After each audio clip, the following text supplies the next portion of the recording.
এক ভাইয়ের প্রশ্ন হচ্ছে যে, হুজুর, আমি প্রত্যেকদিন স্বপ্নে আয়না দেখি, ইয়ার তাবির কি হবে যদি একটু দয়া করে বলতেন। সেই প্রশ্নর জবাব নিয়ে আজকে আমি আপনাদের মধ্যে উপস্থিত হইলাম ইনশাআল্লাহ। সবাই মনোযোগ দিয়ে শুনবেন এবং ভিডিওটা লাইক এবং শেয়ার করার অনুরোধ জানাচ্ছি। ইসলামে আয়নাকে আত্মশুদ্ধি, মর্যাদা এবং জীবন পরিবর্তনের প্রতীক হিসাবে জানা যায়। এখন এই স্বপ্নর ব্যাখ্যা, বারবার আয়না দেখা, এই স্বপ্নর ব্যাখ্যা হচ্ছে লিঙ্গ ভেদে যদি কোনো অবিবাহিত পুরুষ এবং অবিবাহিত মহিলা বারবার করে আয়না দেখে, তাহলে সেই পুরুষ বা সেই মহিলার অতি শীঘ্রই বিবাহ হওয়ার ইঙ্গিত বহন করে।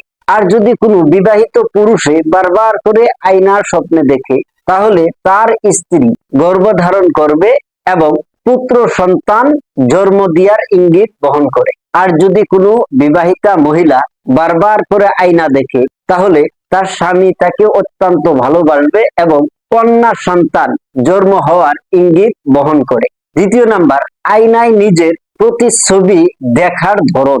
আয়নায় যদি তার মুখটা অত্যন্ত পরিষ্কার দেখে, তাহলে সেই ব্যক্তি আল্লাহর দিকে রুজু হবে এবং আত্মশুদ্ধি করবে, তার মর্যাদা বাড়বে এবং লোক সমাজে তার মর্যাদা অত্যন্ত বাড়বে, সমাজের মধ্যে তাকে সবাই শ্রদ্ধা করবে। আর যদি আয়নায় তার মুখটা কালো বা কুৎসিত বা বিকৃতি আকারে দেয়, তাহলে সেই ব্যক্তি গুনাহগার হবে, গুনার সাথে জড়িত হয়ে থাকবে এবং লোক সমাজের মধ্যে তার বদনামি হবে এবং লোক সমাজে সে নিম্ন পর্যায়ের একজন ব্যক্তি হিসাবে গণ্য করা হয়। তৃতীয় নাম্বার হচ্ছে আয়নার অবস্থা।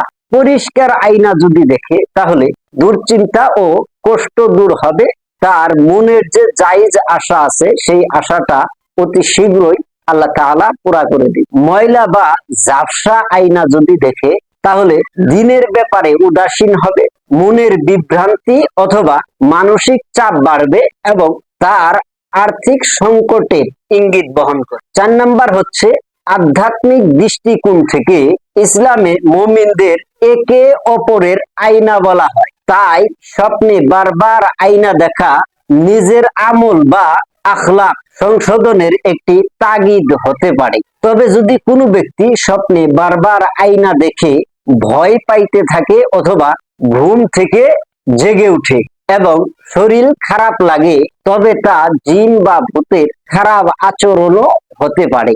আল্লাহু আ'লামু বিমুরাদিহি।